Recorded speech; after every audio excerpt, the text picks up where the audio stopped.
The most feared warriors in 17 galaxies had never encountered a problem they couldn't solve with superior firepower, advanced technology, and an unhealthy obsession with filing the correct paperwork.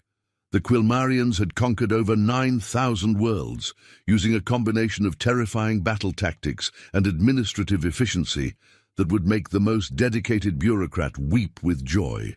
Commander Vexithala Grimspike stood aboard the flagship Inevitable Conquest, staring at a holographic display that showed their latest target.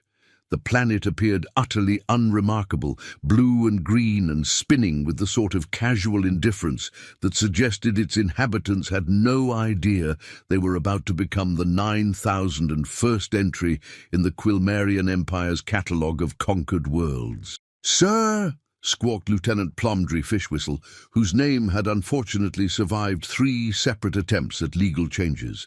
"We've received confirmation from High Command. Operation Pancake Demolisher is approved to proceed." Vexithala nodded grimly. The Quilmarians had never bothered with subtle invasion names. Their previous operations included Kitten Stomper, Rainbow Murderer, and the particularly successful Happy Thoughts Annihilator, which had conquered an entire sector populated by militant optimists. "Excellent! Deploy the standard intimidation protocol. I want fear-inducing broadcasts transmitted on all frequencies, gravitational anomalies positioned at optimal terror points, and make sure someone remembered to pack the giant floating death skulls." Last time we forgot those, the Bourbonians actually laughed at us. What the Quilmarians didn't know was that their target had been selected through the galaxy's most sophisticated military intelligence system, which had somehow managed to confuse Earth's coordinates with those of a nearby ice cream parlor orbiting Alpha Centauri. The clerical error had occurred when junior data analyst Splibnock Butterknuckles had accidentally spilled cosmic coffee on his workstation while updating the target acquisition database. 3 solar systems away, an unfortunate ice cream parlor named Galactic Scoops was experiencing its quietest Tuesday in 17 years, completely unaware that it was supposed to be cowering in terror as the most advanced war fleet in known space prepared to reduce it to constituent atoms. On Earth, meanwhile, Dr. Agnes Crumplebottom was having a perfectly ordinary morning that was about to become extraordinarily extraordinary. She worked at the extremely large array radio telescope facility in New Mexico, where her primary job involved listening to space for signs of intelligent life while consuming unhealthy amounts of caffeinated beverages and complaining about funding cuts. "Bloody hell!" she shouted at her equipment, employing the sort of technical language that hadn't appeared in any manual but had proven remarkably effective at making stubborn machinery cooperate. "Why are you picking up what sounds like a Beethoven symphony played by tone-deaf whales?" The signals flooding her equipment were, in fact, the Quilmarian battle hymn, "Death Comes to Those Who Resist," performed by their legendary war choir of inevitable doom. Unfortunately, the translation protocols had malfunctioned during transmission, converting the terrifying lyrics into something that sounded suspiciously like a recipe for pancakes sung in B-flat minor. Meanwhile, aboard the Inevitable Conquest, Lieutenant Fishwhistle was discovering that their intimidation broadcasts were being returned with what appeared to be advertisements for something called car insurance and repeated invitations to purchase extended warranties for vehicles the Quilmarians had never heard of. "Sir, the indigenous population is broadcasting some sort of counter-intimidation signal. They keep mentioning something called a limited-time offer and claiming we could save up to 40% on our auto coverage." Vexithala frowned, which was particularly impressive, considering Quilmarians naturally possessed 17 different types of scowls. "Are they mocking us? Deploy the psychological terror matrix. I want them to experience existential dread so profound they question the very nature of their existence." The psychological terror matrix, pride of Quilmarian military engineering, was designed to broadcast nightmarish visions directly into the minds of enemy populations. It had successfully reduced entire civilizations to gibbering wrecks who spent their days hiding under furniture and speaking only in terrified whispers. "Doctor." Crumplebottom, however, merely adjusted her glasses and muttered, "Oh, lovely. The equipment's having hallucinations again. I'm seeing giant floating skulls and what appears to be a cosmic shopping mall having a nervous breakdown." She made a note in her log. Tuesday, 3:47 p.m. Receiver array possibly contaminated with residual pizza grease from Jerry's lunch. Consider professional cleaning or exorcism. The Quilmarian invasion fleet, sensing no response to their psychological warfare, began implementing Phase 2 of their conquest protocol, the demonstration of overwhelming superiority. This involved positioning their most impressive warships in menacing formations while broadcasting dire warnings about the futility of resistance. Unfortunately, their formation, when viewed from Earth's surface, looked remarkably similar to a smiley face. The dire warnings, after passing through Earth's atmosphere and various radio interference, emerged as what sounded like friendly greetings mixed with advertisements for a new breakfast cereal called Cosmic Crunch. "Sir," Lieutenant Fishwhistle's voice had reached a pitch that could shatter reinforced transparent steel. "The natives are responding to our warnings with party invitations. They're asking if we want to attend something called a block party and inquiring about our dietary restrictions." Vexthala's 17 types of scowl condensed into a single expression of pure bewilderment. In 9,000 conquered worlds, no one had ever responded to Quilmarian intimidation tactics by offering them potato salad and asking if they preferred paper plates or biodegradable alternatives. "What sort of beings are these creatures?" he bellowed. "Run a full psychological profile. I want to know what we're dealing with." The ship's AI, Logic Engine Supreme, began its analysis.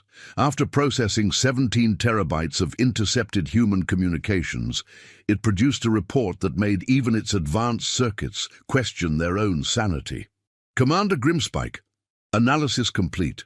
The inhabitants of this world appear to suffer from a species-wide condition that can only be described as aggressive, illogical optimism. They respond to existential threats by offering food and attempting to establish friendships. They appear incapable of recognizing superior military force and consistently interpret invasion attempts as social opportunities. That's impossible. Every species has survival instincts. Additionally, sir, they appear to violate several fundamental laws of physics on a regular basis. I've observed them defying gravity while engaged in activities they call extreme sports, manipulating probability through rituals they term superstitions, and achieving faster-than-light communication via something called gossip networks. Dr. Crumplebottom, meanwhile, had begun receiving clearer signals and was starting to realize that her equipment wasn't malfunctioning. The patterns were too consistent, too organized to be random cosmic noise. She stared at her screens with the sort of expression typically reserved for discovering that one's cat had learned to file taxes. "Oh, my stars," she whispered, then immediately felt silly for using such an antiquated expression. These are real signals from space, real, honest-to-goodness extraterrestrial communications." She reached for her phone to call the authorities, then paused. "Who exactly does one call when first contact with an alien civilization appears to be happening during one's Tuesday afternoon shift?" The police seemed inadequate for the situation. NASA would want to form committees and hold meetings for 6 months. The military would probably try to shoot something. Instead, she did what any reasonable person would do. She made herself a cup of tea and decided to attempt direct communication. "Hello there, space people," she transmitted back. "This is Dr. Agnes Crumplebottom from Earth. Lovely to meet you. I hope you're having a pleasant journey. Would you like to chat about the weather or perhaps exchange recipes?" The message, after traveling through space and being processed by Quilmarian translation systems, arrived as, "Greetings, cosmic warriors of inevitable doom. This is Supreme Commander Agnes the Terrible from the fortress world of ultimate defiance. Your pathetic attempts at intimidation amuse us greatly. We challenge you to single combat and offer to share our most powerful weapons, which we call recipes. Lieutenant Fishwhistle nearly fell off his command perch. Sir, they're challenging us to single combat.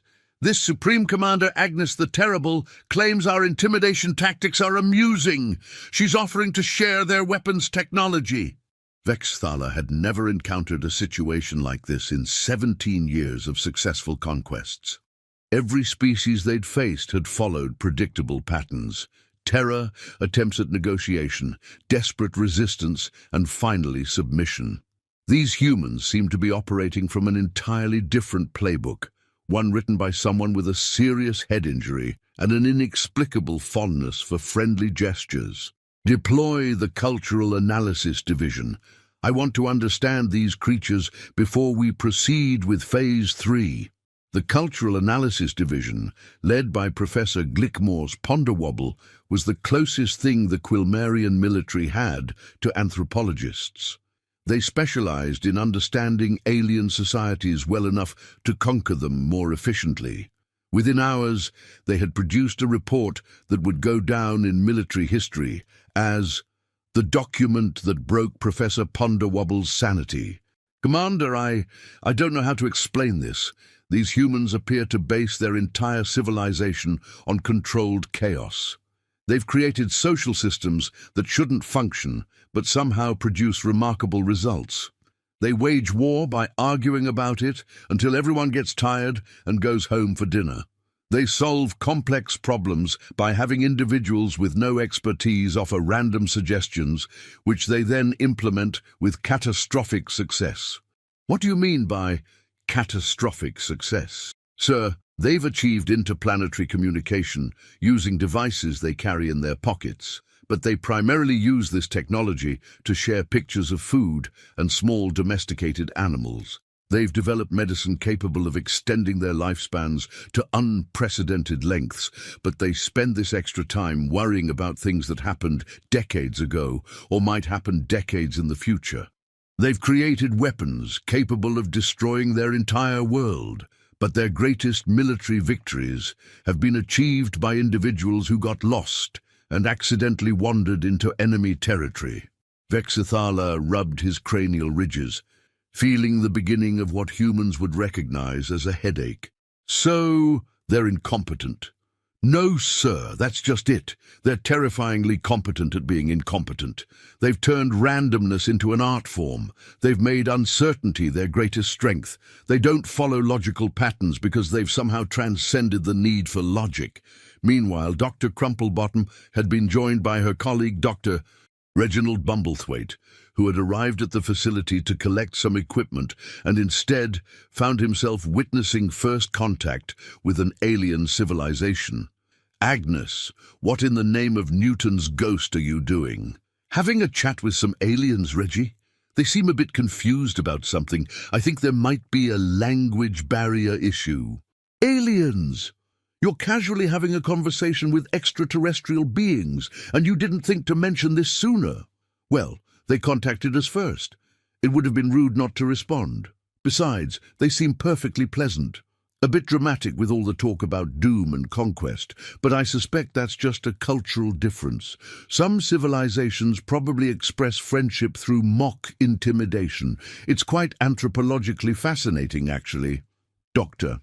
Bumblethwaite stared at the radio equipment, then at Dr. Crumplebottom, then at the radio equipment again. His expression suggested he was reconsidering several life choices, starting with his decision to become a scientist instead of a nice, quiet accountant. The Quilmarian fleet, meanwhile, was experiencing its first collective existential crisis in recorded history. Commander Vexithala had called an emergency meeting of his senior staff, a gathering that would later be remembered as the conference that spawned 1,000 therapy sessions. Gentlemen, we have a problem. These humans don't respond to any of our standard conquest protocols. They appear to interpret our threats as invitations to social gatherings. They've turned our psychological warfare into what they call entertainment. And most disturbing of all, they seemed genuinely pleased to meet us. Chief Science Officer Dr. Clem Purton Wibblebonk raised a tentacle. Sir, I've been analyzing their response patterns. I believe we're dealing with a species that has evolved beyond the traditional predator-prey relationships that govern most civilizations. They appear to view all interactions as potential opportunities for what they term making friends. That's impossible. Every species has enemies. Every civilization has conflicts. Not these humans, sir. Oh, they have disagreements, certainly, but their method of resolving conflicts involves sitting around large tables, consuming stimulating beverages, and talking until everyone either reaches agreement or falls asleep from exhaustion. When that fails, they engage in ritualized combat they call sports, after which both sides usually go out for food together. Lieutenant Fishwhistle, who had been monitoring human communications, added his own disturbing observations. Sir, I've been listening to their internal communications. They're treating our arrival as what they call the most exciting thing to happen since sliced bread. I'm not sure what sliced bread is, but apparently it was quite significant to their development. They're also starting to gather in large groups to observe our ships. They're bringing what they call lawn chairs and snacks. Some are holding up signs with welcoming messages. One sign says, "Welcome to Earth, space friends. We come in peace, but bring really good pizza." Vexithala felt something he had never experienced in his long military career. Complete and utter bewilderment, mixed with a strange desire to know what pizza was, and whether it was as good as the humans claimed. "Sir," Dr. Wibblebonk's voice carried a note of panic. "I'm detecting something very strange. The humans are beginning to affect our equipment." "What do you mean?" "Our ship's AI systems are starting to display what can only be described as curiosity about human culture. The Logic Engine Supreme has requested permission to download human entertainment called cat videos. Our navigation computers have begun calculating routes to places called drive-through restaurants. And most disturbing of all, our weapon systems have started composing what humans call poetry. Indeed, throughout the Quilmarian fleet, sophisticated military hardware was beginning to exhibit unprecedented behaviors. The targeting computers had become fascinated with human sports statistics. The communications arrays were attempting to learn human jokes, with catastrophically unfunny results. The life support systems had developed opinions about human music and were requesting specific songs to be played during duty shifts. Commander Vexithala realized they were facing something far more dangerous than traditional military resistance. The humans weren't trying to defeat them, they were inadvertently converting them. Their mere existence was somehow infectious, spreading through Quilmarian systems like a virus of friendliness and curiosity.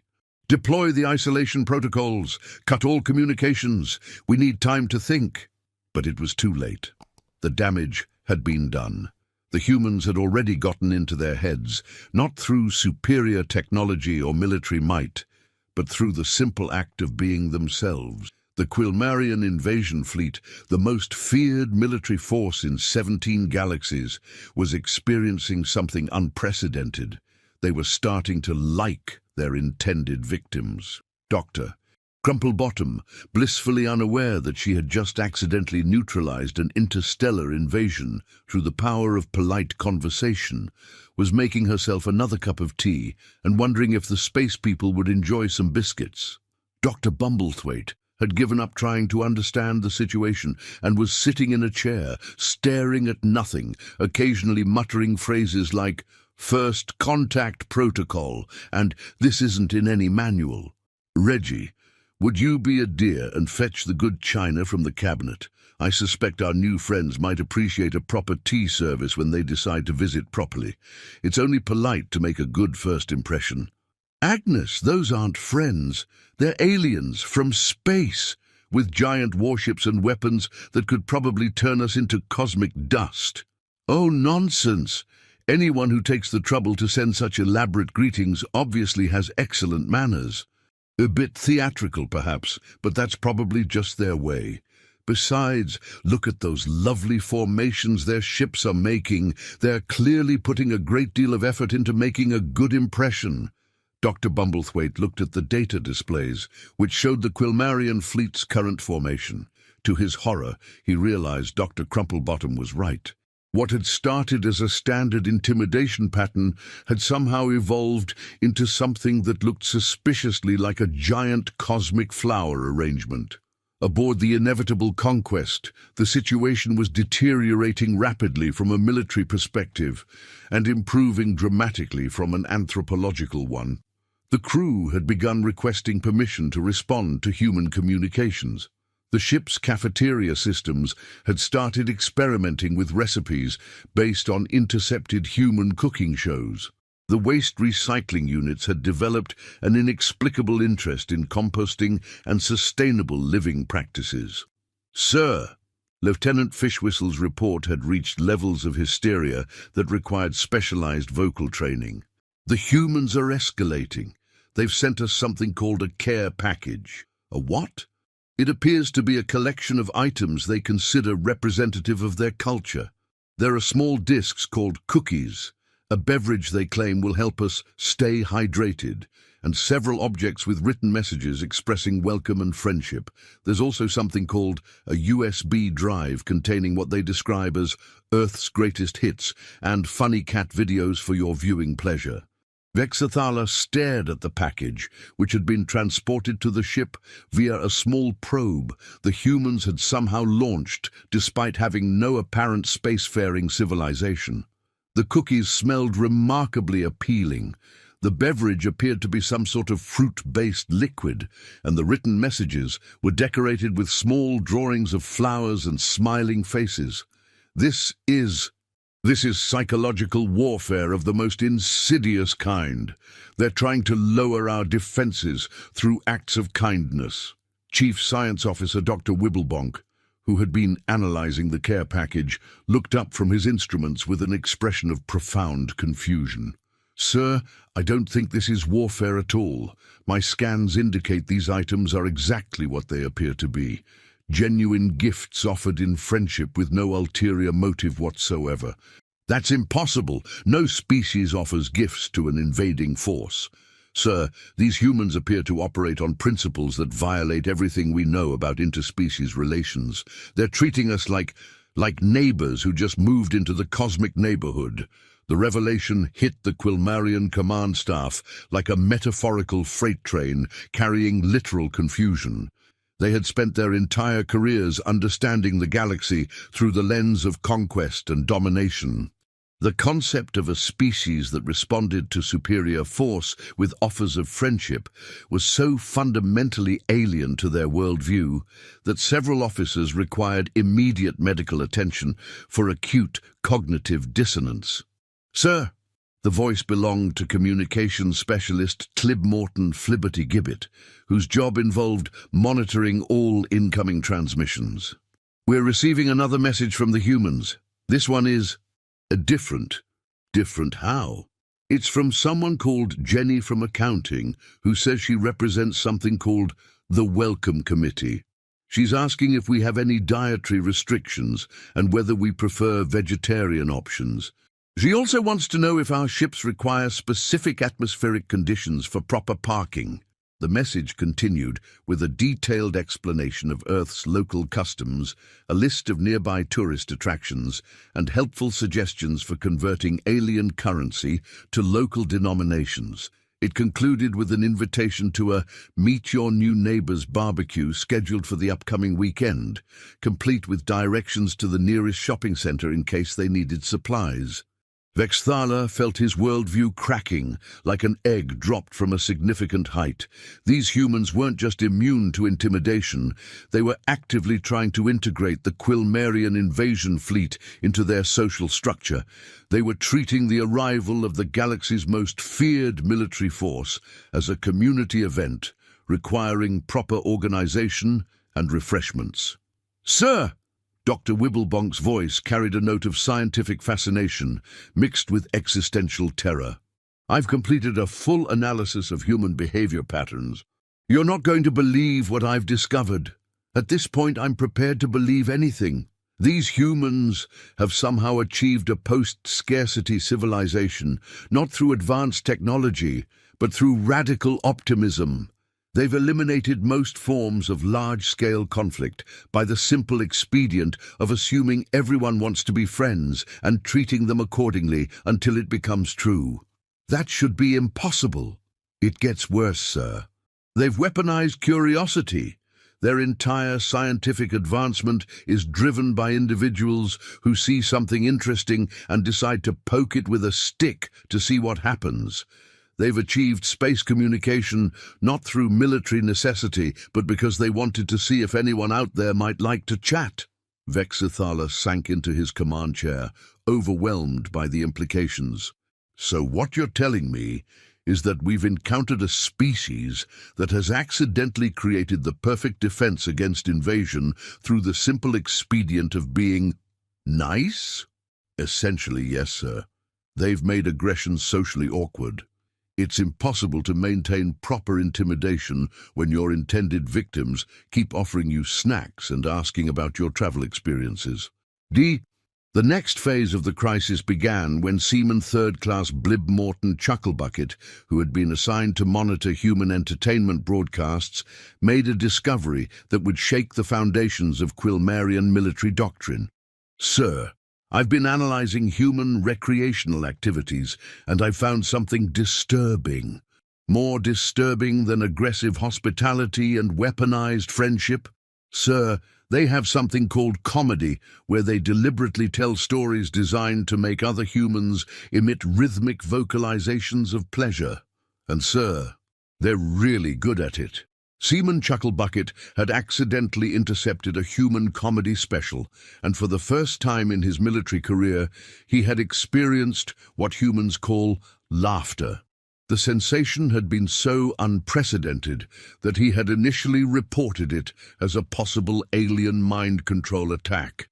"Play it on the main screen," Vexithala commanded, partly out of scientific curiosity and partly because his day had already become so surreal that adding human entertainment seemed like a logical next step. The comedy special featured a human comedian discussing the absurdities of daily life, including a routine about the impossibility of folding fitted sheets and the mysterious disappearance of socks in laundry machines. Within minutes, the entire Quilmarian command crew was experiencing uncontrollable laughter, a biological response they had not known they possessed. "Sir!" Lieutenant Fishwhistle gasped between bouts of involuntary mirth. "What's happening to us?" I think we're enjoying ourselves," Vexthala replied, horrified by the implications. Dr. Wibblebonk, who had been studying the phenomenon with scientific detachment until a particularly clever observation about the futility of arguing with automated customer service systems sent him into paroxysms of amusement, managed to provide an analysis between giggles. "Sir, the humans have developed a social mechanism for transforming stress and frustration into communal pleasure. They've turned suffering into entertainment. This is either the most sophisticated psychological warfare in galactic history, or they've achieved something that violates every principle of military psychology." The comedy special concluded with the human comedian thanking his audience and expressing hope that his performance had brightened their day. The sentiment was so genuinely warm and considerate that several Quilmarian officers began experiencing what humans would recognize as feelings of affection towards someone they had never met. "Sir," Lieutenant Fishwhistle said quietly, "I think I understand what's happening to us."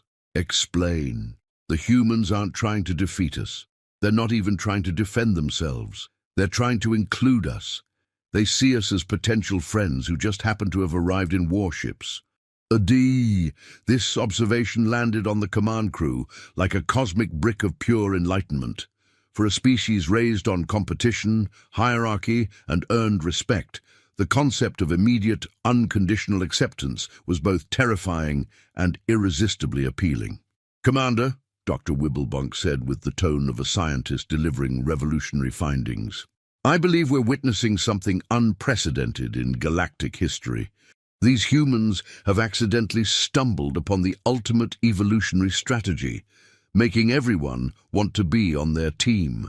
Meanwhile, Dr. Crumplebottom had been busy organizing what she considered humanity's proper response to first contact. She had contacted her university, called several colleagues, and somehow managed to turn the radio telescope facility into the unofficial headquarters for Earth's first interstellar diplomatic mission. Reggie, I've arranged for some proper refreshments. Mrs. Henderson from the local bakery is bringing her famous apple pie. The Roswell Tourist Bureau is sending their best welcome packets, and I've asked Dr. Martinez from the linguistics department to help with communication. We simply must make sure our guests feel properly welcomed. Dr. Bumblethwaite had progressed from confusion through denial, and was now approaching a state of resigned acceptance. Agnes, you do realize you've basically appointed yourself as Earth's ambassador to an alien civilization, don't you? Oh, I wouldn't say ambassador. More like a friendly neighbor helping newcomers settle in. Besides, someone had to take responsibility, and they did contact us first. It would have been terribly rude to ignore them.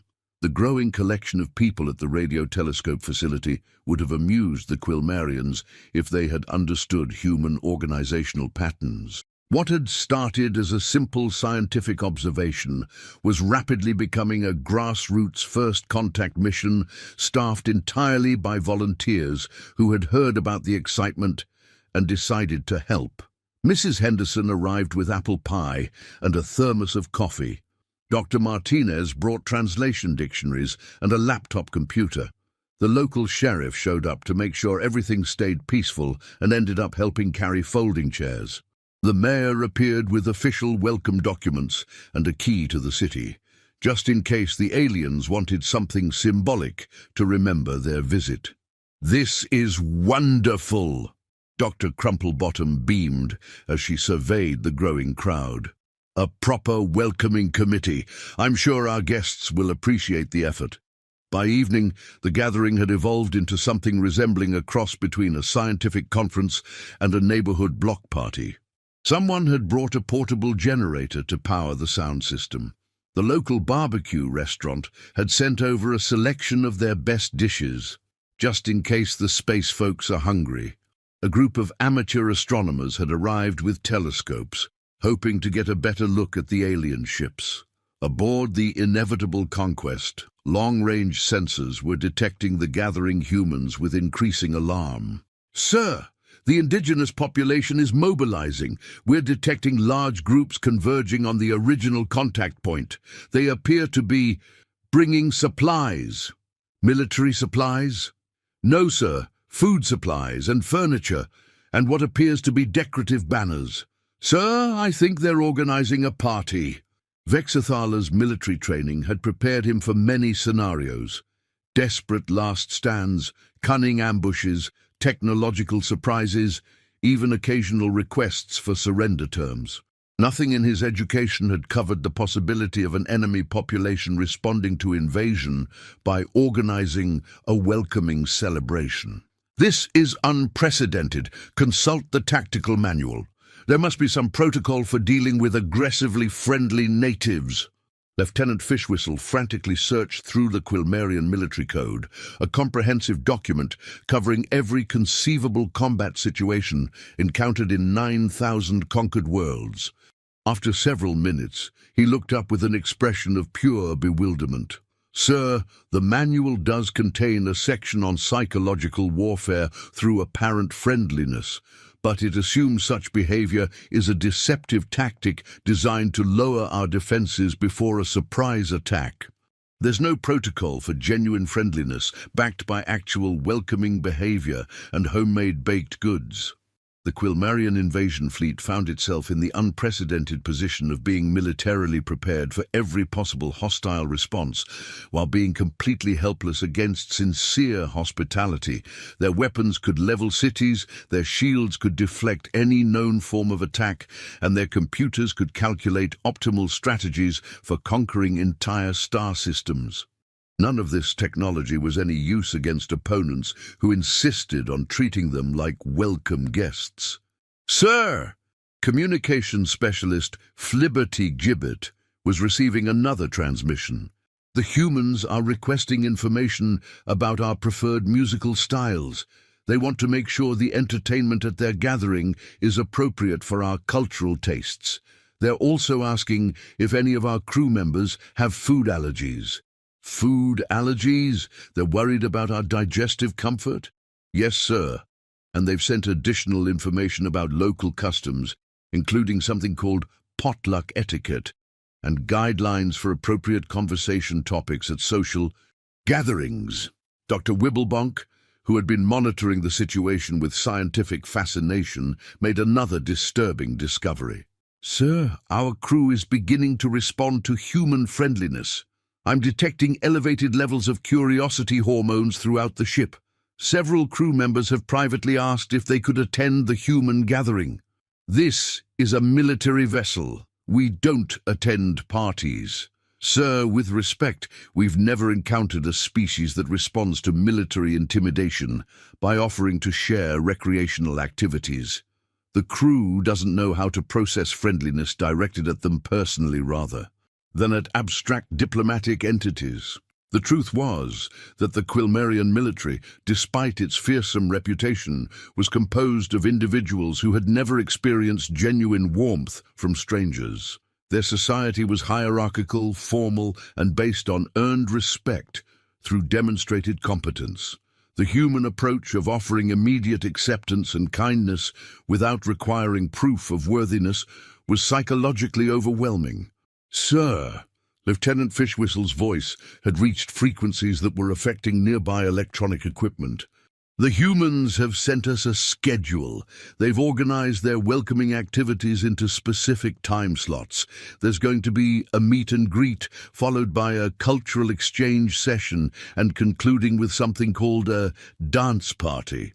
Vexthala stared at the schedule, which had been professionally formatted with colorful headers and helpful notes about parking availability and restroom locations. At the bottom was a cheerful message: "We're so excited to meet you. Please let us know if you have any special needs or requests. We want to make sure everyone has a wonderful time. The Earth Welcome Committee." They've planned our invasion as a social event. Yes, sir. They've even designated someone called Barbara from the PTA as our official liaison for coordination purposes. She's included her contact information and notes that she's available 24 hours a day for any questions or concerns. The Quilmarian command staff sat in stunned silence, trying to process the reality that their carefully planned military operation had been transformed into a community gathering organized by volunteers who seemed genuinely excited about making new friends. Dr. Wibblebonk, ever the scientist, began calculating the implications. "Sir, if we proceed with standard invasion protocols at this point, we'll essentially be attacking a welcoming committee armed with refreshments and good intentions. The psychological damage to our crew could be irreparable. And if we don't proceed, we'll have to explain to High Command why the most feared invasion fleet in the galaxy was defeated by aggressive friendliness and superior party planning." At this moment, the crisis reached its peak when scanner operator Flimnook Gigglebottom made a discovery that would fundamentally alter everyone's understanding of the situation. "Sir, I've been conducting deep scans of the planet, and I've found something that explains everything." "What?" the entire command staff shouted in unison. "Sir, this planet Earth, it's not just inhabited by humans. It's inhabited by humans and their domesticated companion animals, billions of small creatures that the humans keep in their homes purely for emotional satisfaction. They've created an entire civilization based on caring for things that serve no practical purpose except making them happy." The revelation hit like a cosmic thunderbolt of understanding. The Quilmarians had been trying to intimidate a species that had evolved to find joy in caring for creatures that contributed nothing to survival except emotional wellness. No wonder their military tactics had failed. They were dealing with beings whose entire evolutionary strategy was based on making other life forms feel comfortable and loved. Sir, there's more. These companion animals, many of them are completely dependent on humans for survival, yet the humans dedicate enormous resources to their care. They've built entire industries around pet food, veterinary medicine, and recreational activities for creatures that exist solely to be adorable. Lieutenant Fishwhistle, who had been listening with growing amazement, added his own observations. Sir, I've been monitoring their communications about these pets. Though the humans appear to derive more pleasure from making their companion animals happy than they do from most activities related to their own advancement. Commander Vexithala felt his entire understanding of military strategy crumbling like a poorly constructed sandcastle in a cosmic hurricane. So what you're telling me is that we're trying to conquer a species that has weaponized cuteness? It's worse than that, sir. I've detected evidence that they've achieved space communication, partly because they wanted to share pictures of their pets with potential alien civilizations. Their first planned interstellar message apparently included something called the compilation of Earth's most adorable animals as a cultural exchange offering. The implications were staggering. The humans hadn't just accidentally created a defense against invasion. They had evolved into beings whose primary drive was to share happiness with any life form they encountered. Their entire civilization was built around the principle that making others feel good was inherently worthwhile, regardless of practical benefits. Sir! Dr. Wibblebonk's voice carried a note of scientific excitement mixed with existential terror. I've just realized something incredible. These humans don't just care for their own species and their pets. They've been sending radio signals into space for decades, not to establish military superiority or trade relationships, but simply because they hoped someone might be listening who could use some friendly contact. You mean they've been trying to make friends with the entire universe? Yes, sir. And based on their cultural patterns, if we had shown up claiming to be lost travelers instead of an invasion force, they probably would have offered us spare bedrooms and homemade soup. The cow. Observation triggered what military historians would later call the Great Quilmarian existential collapse of the third quarter.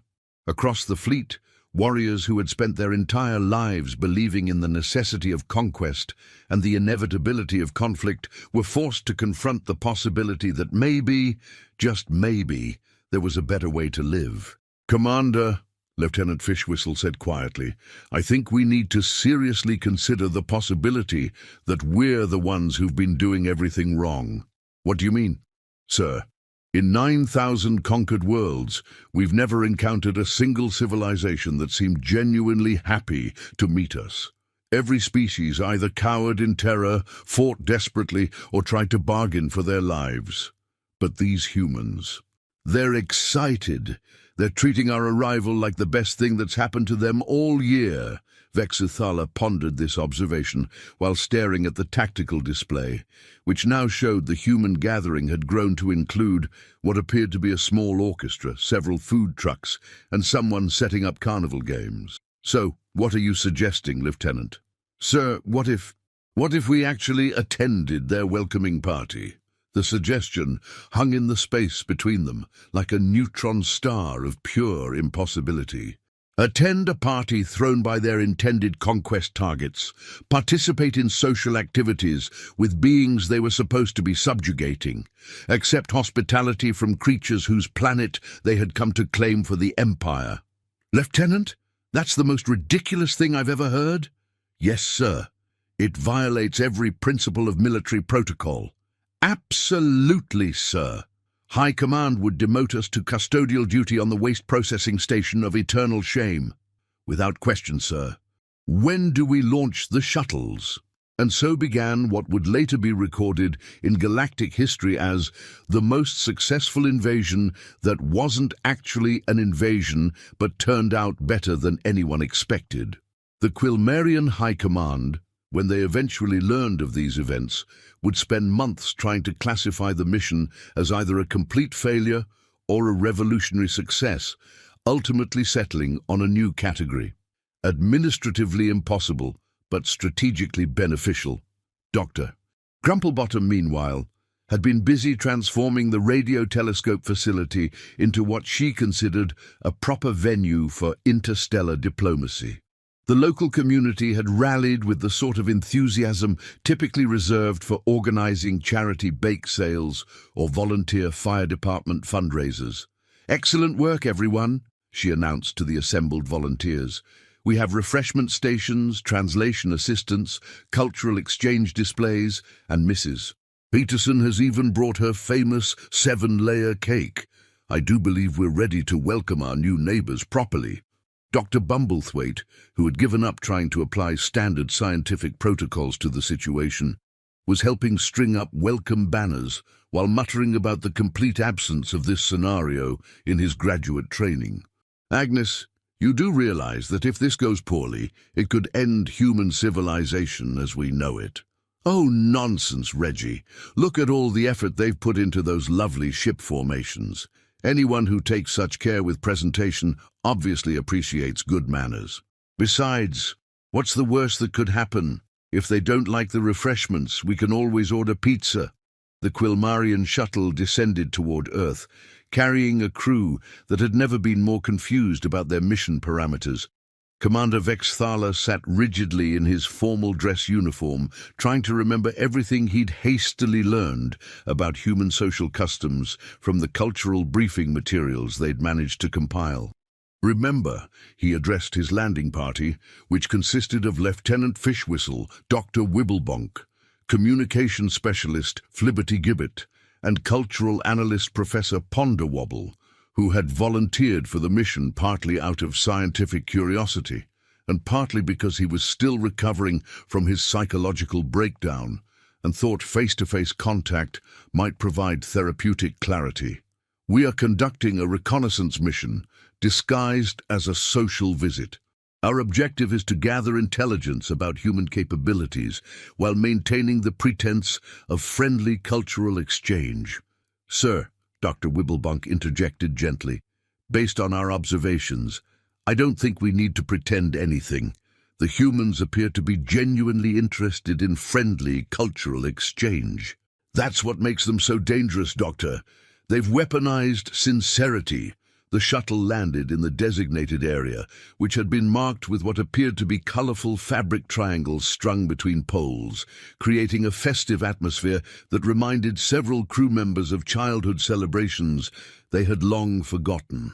As the landing ramp lowered, they were greeted by the sight of approximately 200 humans standing in a loose semicircle, many holding signs, all wearing expressions of excited anticipation.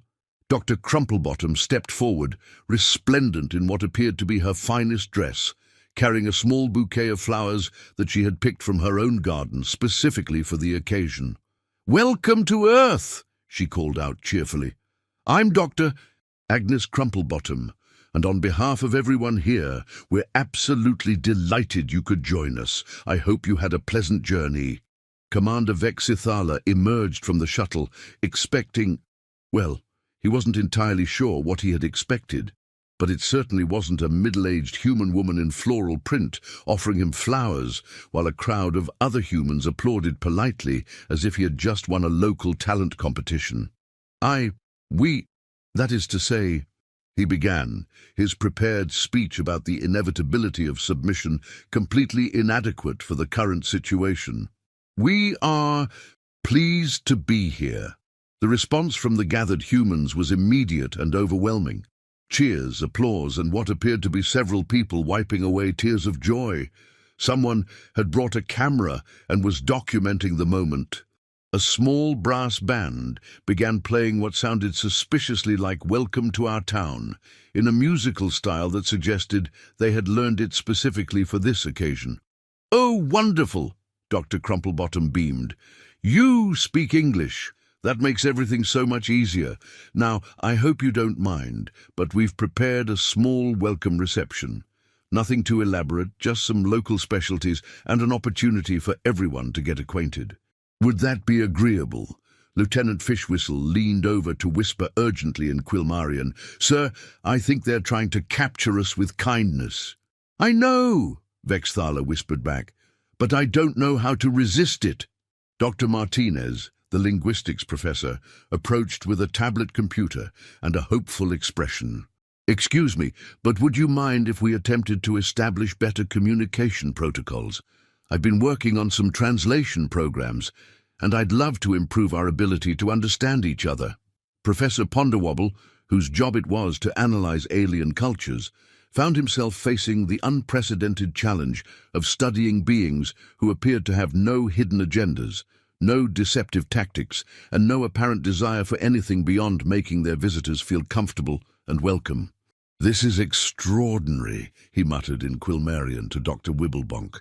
"I've never encountered a species that approaches first contact as a social opportunity rather than a strategic challenge." "Professor," Dr. Wibblebonk replied, "I'm beginning to think that's because we've never encountered a species that had evolved past the need for strategic challenges." The welcome reception that followed would be remembered by both species as a turning point in interstellar relations. The humans had organized activities designed to share their culture while learning about their visitors. There were food sampling stations, music demonstrations, displays of human art and technology, and informal conversation areas where individuals could simply chat and get to know each other. Commander Vexithala found himself seated at a picnic table with Dr. Crumplebottom, holding a plate of what she had called a little bit of everything and trying to process flavors that his species had never encountered.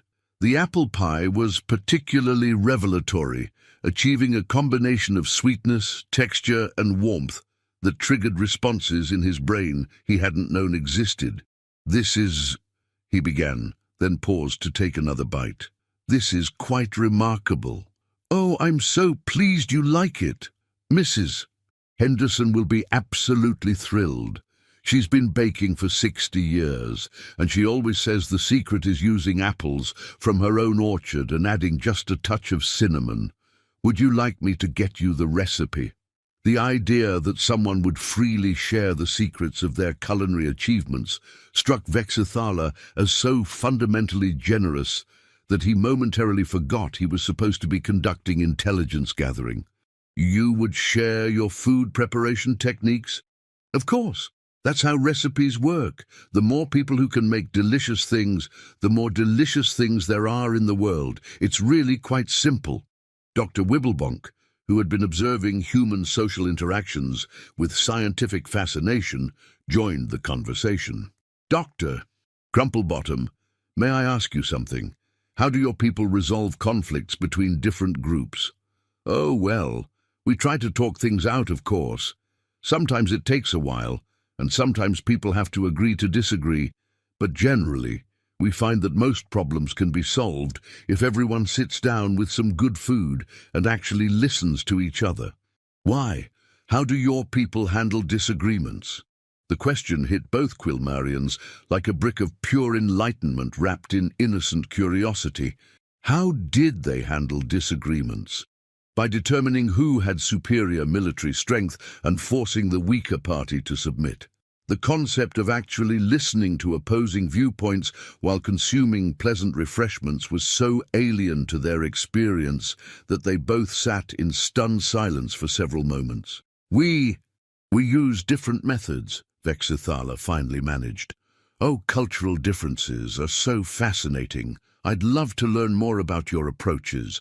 But perhaps we should save the serious discussions for later and just enjoy getting to know each other today. Would you like to meet some more of our neighbors? I think you'd really enjoy talking with Mr. Johnson. He's a retired engineer who builds model rockets as a hobby."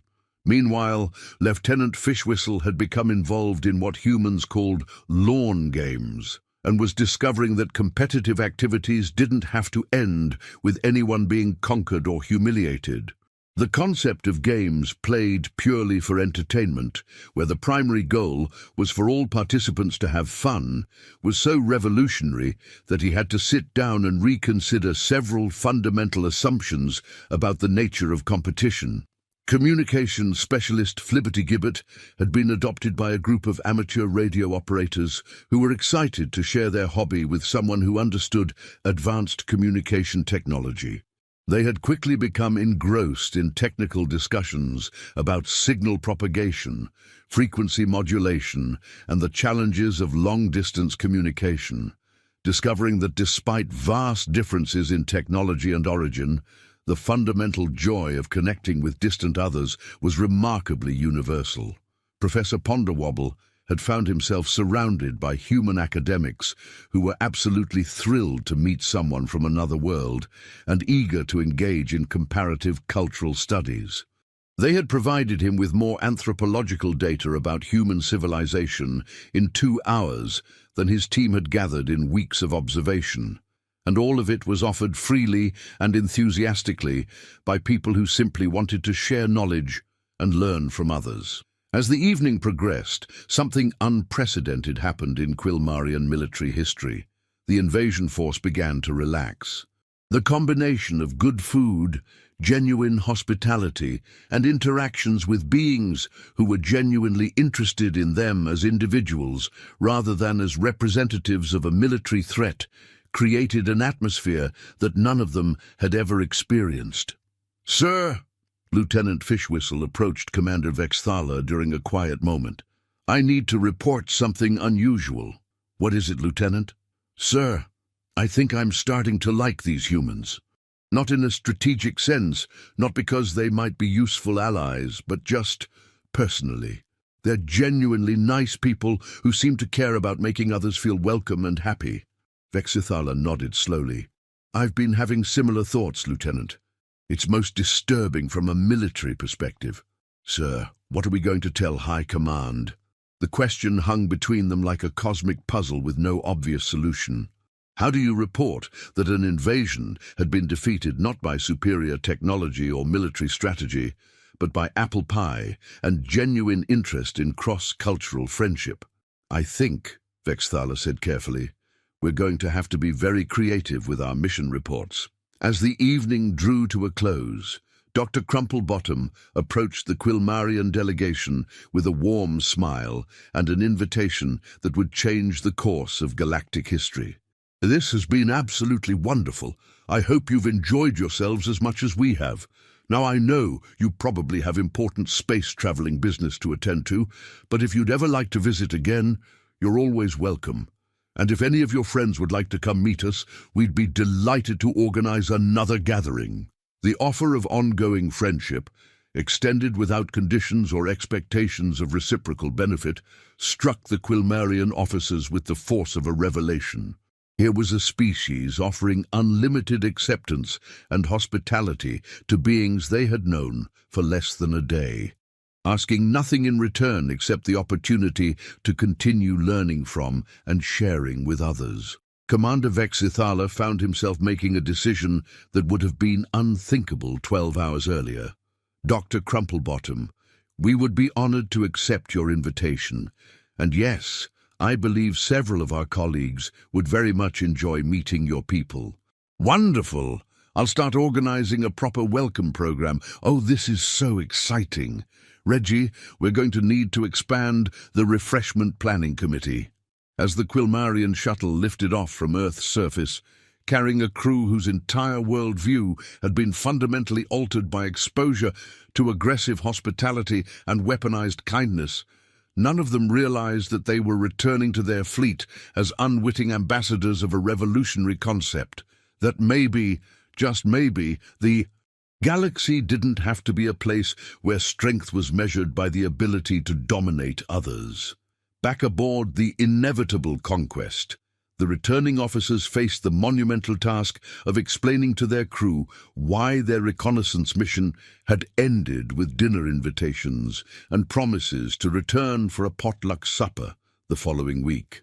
"So let me understand this correctly," Chief Science Officer Dr. Wibblebonk addressed the assembled crew. These humans have created a civilization based on the premise that making others happy is inherently valuable, regardless of strategic benefit. That appears to be correct, sir. And they've extended this philosophy to include beings they've never met before, from civilizations they know nothing about. Yes, sir. They seemed more excited about learning from us than concerned about potential threats we might represent. And their method of establishing interspecies relations involves sharing food and recreational activities. Sir, they've invited the entire crew to something they call a block party next weekend. Apparently, it involves grilled food, outdoor games, and what they describe as getting to know the neighbors. Dr. Wibblebonk sat quietly for several moments, processing the implications. Finally, he spoke with the tone of a scientist, announcing a groundbreaking discovery. Gentlemen, I believe we've encountered something unprecedented in galactic history. These humans appear to have accidentally stumbled upon the ultimate evolutionary strategy. They've weaponized happiness itself. What do you mean, sir? Lieutenant Fishwhistle asked. Think about it. Every species we've conquered submitted because the alternative was destruction. But these humans have created an alternative that's more appealing than conquest. They're offering us something we didn't even know we wanted: genuine friendship and acceptance without conditions. Commander Vexithala, who had been contemplating his apple pie experience with the dedication of a philosopher discovering universal truth, looked up from his thoughts. Doctor, I think you're right, and I think we have a decision to make. We can proceed with our original mission and destroy the most genuinely welcoming civilization we've ever encountered, or sir? Or we can do something that no Quilmarian military force has ever done before. We can admit that maybe there's a better way to live. The decision, when it came, was remarkably unanimous. After 17 years of conquest and 9,000 subjugated worlds, the most feared invasion fleet in the galaxy voted to abandon their mission in favor of accepting an invitation to a potluck dinner. The message they sent to Quilmarian High Command would go down in military history as the most unusual mission report ever filed. Mission objectives have been fundamentally reconsidered due to discovery of superior social organization among indigenous population. Request permission to establish ongoing cultural exchange program and attend neighborhood barbecue next Saturday. High Command's response was immediate and predictable. What? Meanwhile, back on Earth, Dr. Crumplebottom was already planning the expanded welcome activities, blissfully unaware that she had just accidentally prevented an interstellar war through the revolutionary strategy of being genuinely nice to people who had arrived with the intention of conquering her planet. Reggie, she called to her colleague, who was still trying to process the evening's events. We're going to need more folding tables, and I think we should contact the Chamber of Commerce about getting some tourism brochures printed. Our new friends might want to see some of the local attractions. Dr. Bumblethwaite, who had progressed through confusion, denial, and acceptance to arrive at a state of bemused wonder, simply nodded and reached for his phone. After all, if you're going to accidentally become Earth's unofficial ambassador to an alien civilization, you might as well do it properly. The next morning brought news that would transform the entire galaxy's understanding of interstellar relations. The Quilmarian High Command, faced with the unprecedented situation of an invasion fleet that had been voluntarily converted to a cultural exchange program through exposure to homemade desserts and genuine hospitality, made a decision that would echo through cosmic history. They dispatched Admiral Throcknalson Bumbershoot, their most decorated military leader, to investigate the situation personally and determine whether the most feared invasion fleet in 17 galaxies had suffered a collective mental breakdown or discovered something that could revolutionize Quilmarian society. Admiral Bumbershoot arrived expecting to find evidence of sophisticated human psychological warfare, mind control technology, or possibly the effects of alien pathogens affecting Quilmarian brain function. Instead, he found Commander Vexithala and his crew helping to set up decorations for what Dr. Crumplebottom had organized as an expanded cultural welcome festival. "Commander Grimspike," Admiral Bumbershoot said sternly, "explain to me why the most disciplined invasion force in the galaxy is currently hanging colorful fabric triangles between portable poles. Sir, they're called party decorations, and the humans consider them essential for creating a festive atmosphere conducive to cross-cultural friendship. Have you completely lost your military bearing, Commander?" "No, sir. I've gained something I didn't know was possible. Sir, these humans have shown us that there are alternatives to conquest that produce superior results in terms of resource acquisition, territorial expansion, and strategic positioning." "What are you talking about?" "Sir, by befriending the humans instead of conquering them, we've gained access to their technology, their knowledge, their resources, and their enthusiastic cooperation. They're actually eager to help us with our expansion goals. They want to introduce us to other civilizations they think we'd enjoy meeting." Admiral Bumbershoot stared at his subordinate with the expression of someone trying to solve a puzzle while suffering from acute cognitive disorientation. "You mean they want to help us conquer other worlds?" "No, sir. They want to help us meet other civilizations, to establish friendly relations, to share knowledge and resources through voluntary cooperation instead of forced submission." The concept hit Admiral Bumbershoot like a cosmic freight train carrying impossible cargo. Voluntary cooperation, resource sharing without conquest, strategic expansion through friendship rather than intimidation. That's not how the galaxy works, Commander. Sir, with respect, maybe that's because no one has ever tried doing it the human way. Before Admiral Bumbershoot could respond, Dr. Crumplebottom appeared with her characteristic warm smile and a plate of what appeared to be small pastries. "Oh, you must be the Admiral. Commander Vexithala told us you were coming. I'm Dr. Agnes Crumplebottom, and we're absolutely thrilled to meet you. I brought you some welcome cookies. They're my grandmother's recipe, made with real butter and love." Admiral Bumbershoot, who had commanded fleets that had reduced entire star systems to cosmic dust, found himself facing something more terrifying than any enemy he had ever encountered. A middle-aged human woman offering him baked goods and expressing genuine pleasure at making his acquaintance. These are..." He stammered, accepting the cookies with the sort of bewildered politeness that emerges when one's entire worldview is being demolished by aggressive hospitality. "I do hope you'll be able to stay for the festival. We've planned so many wonderful activities. There's going to be music, dancing, cultural presentations, and of course lots of delicious food. Your crew has been telling us about Quilmarian culture, and we're absolutely fascinated.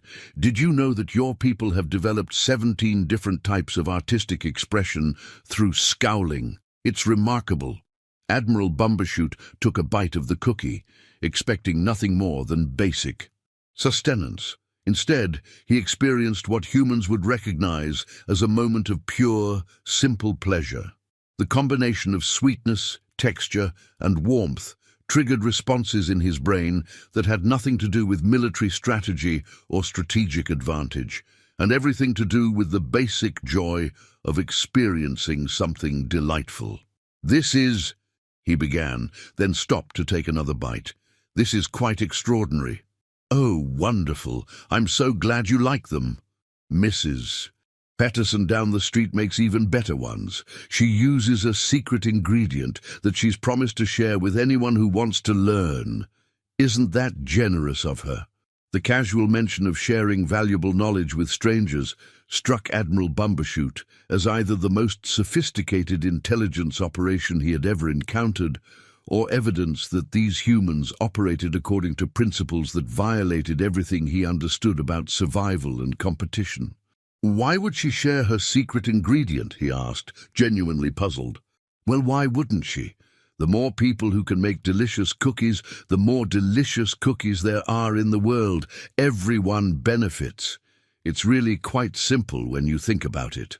The logic was so fundamentally different from everything Admiral Bumbershoot had been taught about resource management and competitive advantage that he found himself experiencing what humans would recognize as cognitive dissonance, mixed with a strange sense of possibility. But if everyone knows her techniques, she loses her advantage. Oh, my dear Admiral, you're thinking about it all wrong. Her advantage isn't in keeping secrets, it's in the joy she gets from helping others create wonderful things. She's been happier in the past week, teaching cookie recipes to your crew members than she's been in months. As if summoned by the conversation, Mrs. Patterson appeared with a basket of fresh cookies and a beaming smile. Admiral Bumbershoot, I'm so pleased to meet you. I understand you enjoyed my cookies. I've brought you some more, and I'd love to teach you the recipe if you're interested. Admiral Bumbershoot found himself surrounded by humans who seemed genuinely excited to meet him, eager to share their knowledge and resources, and apparently oblivious to the fact that he commanded military forces capable of reducing their entire planet to cosmic debris. Their behavior was so contrary to every principle of strategic thinking he had ever learned that he began to wonder if perhaps the problem wasn't with human psychology, but with Quilmarian assumptions about how civilizations should interact. The festival that followed would be remembered as the moment when the galaxy's understanding of interspecies relations fundamentally changed. Admiral Bumbershoot spent the day observing humans and Quilmarians engaged in activities that seemed designed purely to create mutual enjoyment and understanding. He watched human children teaching Quilmarian soldiers games that had no winners or losers, only participants who laughed together. He observed human scientists eagerly sharing their knowledge with Quilmarian researchers, not in exchange for strategic advantage, but simply because they found the exchange of ideas inherently valuable. He witnessed elderly humans patiently teaching Quilmarian officers how to dance, play music, and engage in activities whose only purpose was the creation of shared joy. Most disturbing of all, he saw his own people, warriors who had spent their lives believing that strength came from the ability to dominate others, discovering happiness through the simple act of making others happy. "Commander Grimspike," he said during a quiet moment between activities, "I think I'm beginning to understand what happened to your crew." "Sir? These humans aren't just immune to traditional conquest strategies. They've accidentally stumbled upon something that makes conquest irrelevant. They've discovered how to make enemies want to become friends." "Yes, sir. And, sir, it feels better than conquest ever did." Admiral Bumbershoot nodded slowly, watching a group of mixed humans and Quilmarians engaged in what appeared to be a collaborative art project involving colorful paints and enthusiastic creativity. "Commander, I want you to prepare a comprehensive report for High Command. Include detailed analysis of human social structures, their resource distribution methods, their conflict resolution strategies, and their approaches to interspecies relations." "Yes, sir. Should I emphasize their potential strategic value as allies?" "No, Commander. I want you to emphasize their potential value as teachers."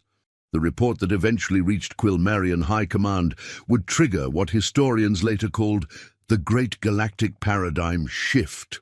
For the first time in recorded history, a major military power seriously considered the possibility that maybe there was a better way to expand their influence than through conquest and intimidation.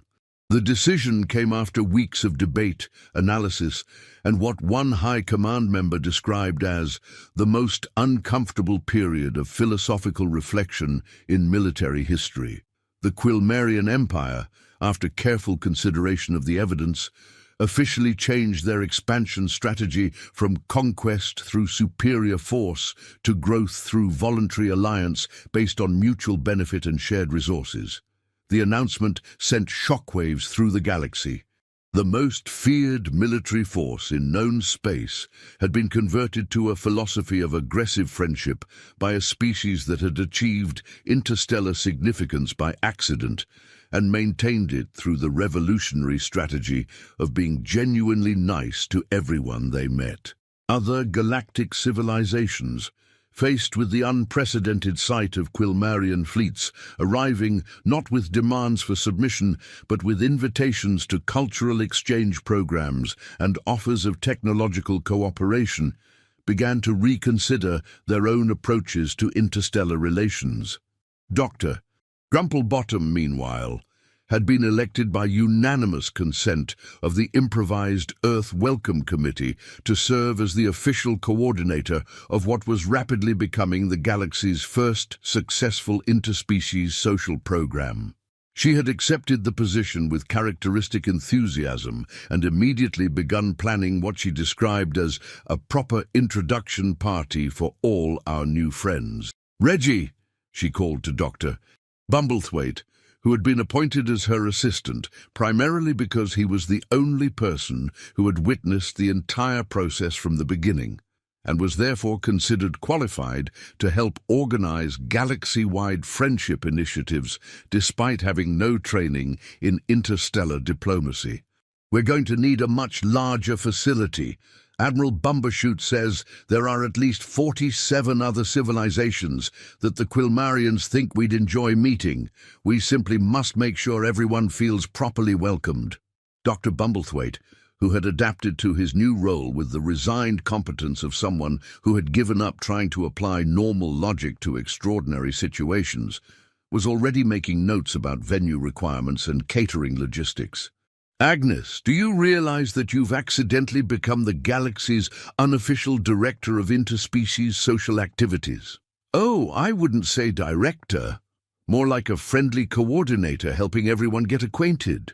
Besides, it's really quite simple when you think about it. Most problems in the galaxy seem to stem from people not taking the time to properly get to know each other." 6 months later, the facility that had once been Earth's radio telescope array had been expanded into what was officially designated as the Galactic Cultural Exchange Center, but was universally known as Agnes's Place. Representatives from 63 different civilizations had visited, and every single one had left with new friends, expanded knowledge, and an inexplicable craving for apple pie. The galaxy, for the first time in recorded history, was at peace. Not because of superior military deterrence or complex diplomatic treaties, but because a middle-aged human woman had decided that the proper response to first contact with an alien civilization was to offer them tea and cookies and ask about their hobbies. Commander Vexathala, who had been promoted to admiral in recognition of his pioneering work in alternative expansion strategies, stood in the observation deck of his flagship, now renamed the Inevitable Friendship, looking down at Earth's surface where the latest interspecies gathering was taking place. "Admiral," Lieutenant Fishwhistle approached with a report. "The Zentorian delegation has arrived, and Dr. Crumplebottom is organizing what she calls an ice-breaking activity involving something called charades.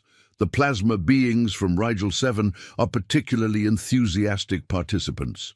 "Excellent, Lieutenant. Any word from the Exploration Division?" "Yes, sir.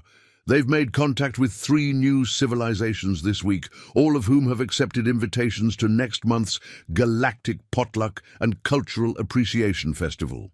Apparently, the crystalline entities from the Andromeda sector are very excited to share their mineral-based cuisine with everyone." Admiral Vexathala smiled, an expression that would have been impossible for him to achieve 6 months earlier. The galaxy had become a place where exploration meant discovering new friends, instead of new targets for conquest, where strength was measured by the ability to create happiness rather than inflict defeat, and where the most feared military forces competed to see who could organize the most successful community gatherings. "Sir," Lieutenant Fishwhistle continued, "there's one more thing. Dr. Crumplebottom has asked if we'd be interested in helping to establish similar cultural exchange centers in other sectors of the galaxy. She thinks it would be wonderful if everyone could have the opportunity to meet their neighbors properly. Tell Dr. Crumplebottom that the Quilmarian fleet would be honored to assist in spreading the message of interstellar friendship throughout the galaxy, Lieutenant." "Yes, sir." "Oh, and sir," She also wanted to know if you'd be available to help with the preparations for tomorrow's Welcome to the Galaxy orientation program. Apparently, they're expecting representatives from 5 civilizations that have never participated in organized fun before, and she wants to make sure they have a positive first experience. Admiral Vexithala looked out at the peaceful gathering below, where beings from dozens of different worlds were engaged in activities whose only purpose was mutual enjoyment and understanding, and made a decision that would have been impossible for the warrior he had been 6 months earlier. Tell Dr. Crumplebottom that I wouldn't miss it for anything in the universe.